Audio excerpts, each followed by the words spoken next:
विश्वविद्यालय अनुदान आयोग की वेबसाइट से हिंदी का सिलेबस डाउनलोड किया है। देखते हैं। इसमें 10 इकाइयां हैं। पहली इकाई की बात करेंगे हिंदी भाषा और उसका विकास। तो जब हम हिंदी भाषा और उसके विकास की बात करते हैं तो हमें देखने को मिलता है कि हिंदी की ऐतिहासिक पृष्ठभूमि, इसमें हम प्राचीन भारतीय आर्य भाषाएं, मध्यकालीन भारतीय आर्य भाषाएं, पाली, प्राकृत, सौरसेनी, अर्धगाम, मागधी मागधी अपभ्रंश और उनकी विशेषताओं, उनकी प्रकृतियों और प्रवृत्तियों के बारे में बात करेंगे। साथ ही अपभ्रंश, अवहट और पुरानी हिंदी का संबंध, आधुनिक भारतीय आर्य भाषाओं का उनकी उनका संबंध और उनकी वर्गीकरण पर भी बात करेंगे। दोस्तों, आगे बढ़ते हुए इसी क्रम में हिंदी का भौगोलिक विस्तार, किस प्रकार से हिंदी ने अपनी जो विविधता है उसमें विस्तार किया, उसकी उपभाषाएं, पश्चिमी हिंदी, पूर्वी हिंदी, राजस्थानी, बिहारी तथा और पहाड़ी वर्ग और उनकी बोलियों के बारे में बात करेंगे। इसी क्रम में खड़ी बोली, ब्रज और अवधि की विशेषताएं, उनकी प्रवृत्तियां, उनकी प्रकृति के बारे में भी बात करेंगे। हिंदी के विविध रूप, हिंदी, उर्दू, दक्षिणी, हिंदुस्तानी, ये सभी चीज़ें किस प्रकार से आगे बढ़ती हैं, किस प्रकार से हिंदी भाषा का उद्भव और विकास होता है, यही लगभग लगभग इस इकाई में हमें देखने को मिलता है कि किस प्रकार से हिंदी की जो विविधता है वह बढ़ती है। हिंदी का भाषिक स्वरूप, हिंदी की स्वर्णिम व्यवस्थाएं, खंड, खंडेतर, ये सभी चीज़ें हमें इसमें पढ़ने को मिलेंगी। अ, हिंदी ध्वनियों के वर्गीकरण, मतलब इसमें कहीं ना कहीं हमें देखने को मिलता है कि व्याकरण भी पूछी जाती है कि हिंदी की शब्द रचनाएं क्या हैं, उपसर्ग क्या है, प्रत्यय क्या है, समास क्या है, हिंदी की रूप रचना, लिंग, वचन, कारक, व्यवस्था, इन सभी के बारे में बात करेंगे। संज्ञा है, सर्वनाम है, विशेषण है, क्रिया रूप, हिंदी, बाकी यही सब चीजें हैं। लमसम कुछ संचार माध्यम, हिंदी, कंप्यूटर, ये सब चीजें भी पूछने को मिल जाती हैं। देवनागरी के बारे में पूछ लेगा ये सब। अब हम आगे बढ़ते हुए दूसरी इकाई के बारे में बात करेंगे, जो है हमारा हिंदी साहित्य का इतिहास, जो आप सभी लोगों ने मास्टर्स में अपने ग्रेजुएशन के समय पर सभी लोगों ने पढ़ रखा होगा। हिंदी साहित्य इतिहास का दर्शन, किस प्रकार से हिंदी साहित्य का एक लंबा सा इतिहास रहा है। उसमें आचार्य रामचंद्र शुक्ल आए, बच्चन सिंह आए, नगेंद्र आए, और भी लोगों ने हिंदी साहित्य का इतिहास लगा, गासा दत्तासी, जॉर्ज गियर्सन, सभी लोगों ने इतिहास लगा। उस इतिहास में किस प्रकार से हमें दर्शन देखने को मिलता है, उसके बारे में बात करेंगे। हिंदी साहित्य के इतिहास, लेखन की पद्धतियाँ, उनके काल विभाजन, नामकरण, आदिकाल की विशेषताओं, साहित्य प्रवृत्तियाँ, रासो साहित्य, आदिकालीन साहित्य, जैन साहित्य, सिद्ध साहित्य, नाथ साहित्य, अमीर खुसरो, ये सभी चीज़ें इसमें हमें देखने को मिलेंगी। आगे बढ़ते हुए भक्तिकाल, भक्तिकाल के जो आंदोलन हुए, उसमें सामाजिक सांस्कृतिक कारण, अखिल भारतीय स्वरूप और किस प्रकार से आंत प्रादेशिक विशिष्टताएं इसमें आगे बढ़ती हैं, वह सभी हमें देखने को मिलेंगी। भक्ति काव्य की जो सामाजिक सांस्कृतिक पृष्ठभूमि रही है, उसके बारे में बात करेंगे। अच्छा, भक्ति काव्य के प्रमुख संप्रदाय क्या क्या थे, उनकी क्या वैचारिकी थी, उसमें निर्गुण, सगुण और उनकी काव्य धाराओं के भी बारे में बात करेंगे।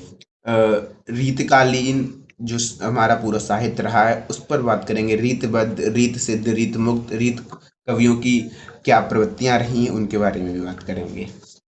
रीत काल के प्रमुख कवि कौन कौन रहे हैं, उनका क्या काव्य रहा है, उनकी क्या लेखनी रही है, उनके बारे में बात करेंगे। आधुनिक काल में हिंदी गद्य का किस प्रकार से विकास होता है, भारतेंद्र युग, 1857 की क्रांति और सांस्कृतिक पुनर्जागरण, नवजागरण, भारतेंद्र का काल, और पत्रकारिता का किस प्रकार से आरंभ होता है, किस प्रकार से खड़ी बोली आंदोलन शुरू होता है, ये सभी चीज़ें हमें देखने को मिलेंगी। द्विवेदी युग, महावीर प्रसाद द्विवेदी का, उनका युग और उनका हिंदी नवजागरण में किस प्रकार से सहयोग रहता है, किस प्रकार से सरस्वती पत्रिका में उनका कार्य पूरे खड़ी बोली आंदोलन को एक तरीके से आवाज देने का कार्य करता है। राष्ट्रीय काव्य धारा के प्रमुख कवि, ये सभी चीजें हमें इसमें देखने को मिलेंगी। इसी क्रम में आगे बढ़ते हुए छायावाद, छायावादी काव्य की प्रमुख विशेषताएं, छायावाद के प्रमुख कवि, प्रगतिवाद, प्रगतिवादी कवि, ये सभी चीजें हमें देखने को मिलेगी। खत्म करते हुए से नई कविता, नई कविता के समकालीन जो कविता उत्पन्न होती है वह फिर साठोत्तरी कविता, और ये सभी चीजें हमें देखने को। अब हम बात करते हैं इसमें गद्य विधाएं। 100 नंबर का आपका 100 नंबर 100 क्वेश्चन आएंगे, 200 नंबर का आपका ये पेपर रहेगा, सेकंड पेपर। तो उसमें यह सभी बहुविकल्पीय रहेंगे।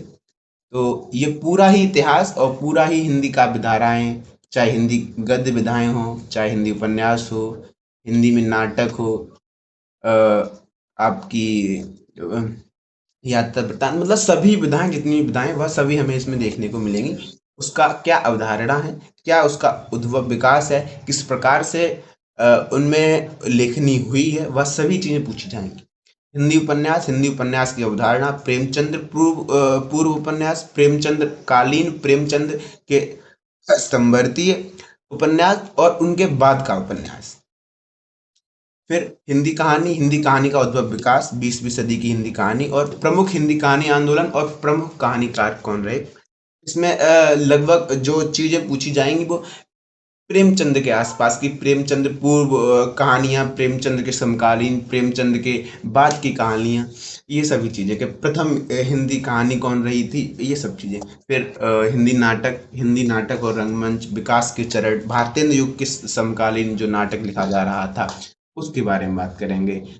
अ, साठोत्तर युग और उसका जो नया नाटक है उसकी क्या प्रवृत्तियां रहीं, क्या प्रमुख नाटककार रहे, हिंदी एकांकी, रंगमंच, ये सभी चीजें इसमें हमें पढ़ने को मिलेंगी। इसके बाद हिंदी निबंध का उद्भव विकास, हिंदी निबंध के क्या क्या प्रकार रहे हैं, उनकी क्या क्या प्रवृत्तियां रही हैं, कौन कौन से प्रमुख निबंधकार रहे। फिर हिंदी आलोचना का उद्भव विकास, समकालीन हिंदी आलोचना, इसमें रामचंद्र शुक्ल के बारे में विशेष तौर पर पढ़ने को मिलेगा। फिर अन्य गद्य विधाओं के बारे में बात करने का चित्र हो गया, संस्मरण हो गया, यात्रा का जो साहित्य वह आत्मकथा, जीवनी, डायरी, ये सभी चीजें। अब हम बच्चों बात करते हैं इकाई 3 के बारे में, जो साहित्य शास्त्र है। ये काव्य के लक्षण, काव्य हेतु, काव्य प्रायोजन, मुख्य संप्रदाय और सिद्धांत, रस, अलंकार, रीत, ध्वनि, वक्रोक्ति, औचित्य, इन सभी चीजों के बारे में बात करी जाएगी।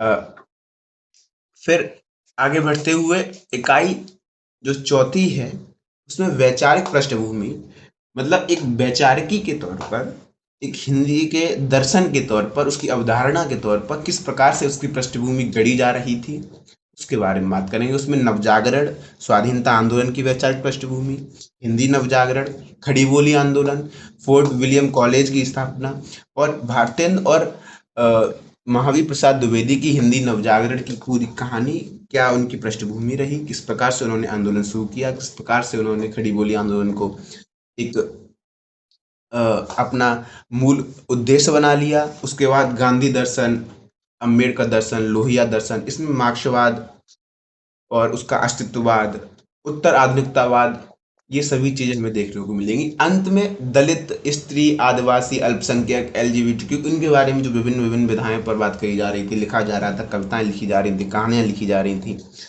ये सभी चीजें अ, हमें पढ़ने को मिलेंगी।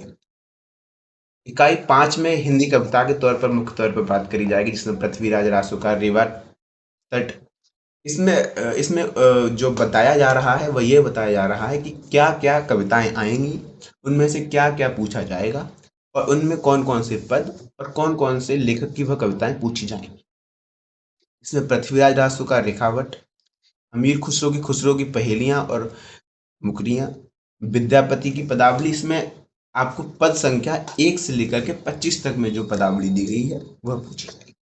कबीर, उसके बाद जायसी, सूरदास, तुलसीदास, बिहारी सतसई, घनानंद, मीरा, अयोध्या सिंह उपाध्याय, हरिओद, मैथी शरण गुप्त, जयशंकर प्रसाद, नीरला निर्ला निराला, सुमित्रा नंदन पंत, महादेवी वर्मा, ये सभी इसमें दिया गया है, आप देखिए। धूमिल, और इसके बाद आते हैं कि कौन कौन से उपन्यास इसमें पूछे जाएंगे। पंडित गौरी दत्त का देवरानी जेठानी की पहली कहानी जो है, हिंदी उपन्यास में पहली कहानी मानी जाती है देवरानी जेठानी की कहानी। उसी के साथ परीक्षा गुरु, इसे भी पहली कहानी उपन्यास का दर्जा मिला हुआ है, लाला श्रीनिवास दास। फिर आगे प्रेमचंद की गोदान, अज्ञे, हजारी प्रसाद द्विवेदी, फणीश्वर नाथ रेणुका मेलांचल जो बहुत ही प्रसिद्ध रहा, यशपाल, अमृतलाल नागर, भीष्म साहनी, श्रीलाल शुक्ल, कृष्णा शोभती, मन्नू भंडारी आपका बंटी। फिर आगे बढ़ते हुए इसी में 8वीं इकाई में हिंदी कहानी में क्या क्या कहानियां आपको जो पूछी जा सकती हैं नेट जेआरएफ के एग्जाम में सेकंड पेपर में, वो है राजेंद्र वाला घोष की चंद्रदेव से मेरी बातें, दुलाई वाली, माधवराव सप्रे का एक टोकरी भर मिट्टी, सुभद्रा कुमारी चौहान की राही, प्रेमचंद्र का सुप्रसिद्ध कहानी ईदगाह, दुनिया का अनमोल रतन, ये सभी। फिर आगे बढ़ते हुए चंद्रधर शर्मा गुलेरी की उसने कहा था, जो हिंदी की प्रथम कहानी और एक मौलिक कहानी के तौर पर मानी जाती है कि हिंदी की प्रथम मौलिक कहानी रही होगी। जयशंकर प्रसाद का आकाशदीप, जैनेन्द्र, फिर पड़ी सोमनाथ रेणु अज्ञे, ये सभी चीजें आप इसमें सिलेबस निकाल कर आप देख लीजिएगा। पड़ी सोमनाथ रेणु की तीसरी कहानी एक आंचलिकता दिखाने का प्रयास किया जा रहा था उस समय, तो ये सभी चीजें इसमें देखने को मिलती हैं। इकाई 9 में हिंदी के नाटक, कौन कौन से हिंदी के नाटक पूछे जाएंगे? भारतेंद्र का अंधेरी नगरी, भारत दुर्दशा, जयशंकर प्रसाद का चंद्रगुप्त स्कंदगुप्त, ये सभी। धर्मवीर भारती का अंधा युग, मोहन राकेश, हबीब तनवीर, सक्सेना जी, शंकर शेष, मन्नू भंडारी। और क्या क्या निबंध फिर 9वीं इकाई में कि क्या क्या हिंदी के निबंध पूछे जाएंगे? भारतेंद्र का दिल्ली दरबार दर्पण, प्रताप नारायण मिश्र का शिव मूर्ति, बालकृष्ण वस्त का शिव शंभू के चिट्ठे, रामचंद्र शुक्ल का कविता क्या है, हजारी प्रसाद द्विवेदी का नाखून क्यों भरते हैं, विद्यानिवास मिश्र का मेरे राम का मुकुट भीग रहा है, अध्यापक पूर्ण सिंह का मजदूरी और प्रेम। इसी क्रम में अंतिम इकाई जो हमारी है उसमें आत्मकथा, जीवनी और अद्य गद्य विधाएं जो रही हैं उनमें स्पष्ट तौर पर बता दिया गया है कि आपको 6 लेखकों के बारे में पूछा जाएगा। रामवृक्ष बेनीपुरी का मिट्टी की मूर्तें, महादेव वर्मा का ठकुरी बाबा, तुलसीराम का मधुहैया, शिवरानी देवी का प्रेमचंद घर में है, मन्नू भंडारी एक कहानी यह भी, विष्णु प्रभाकर का आवारा मसीहा।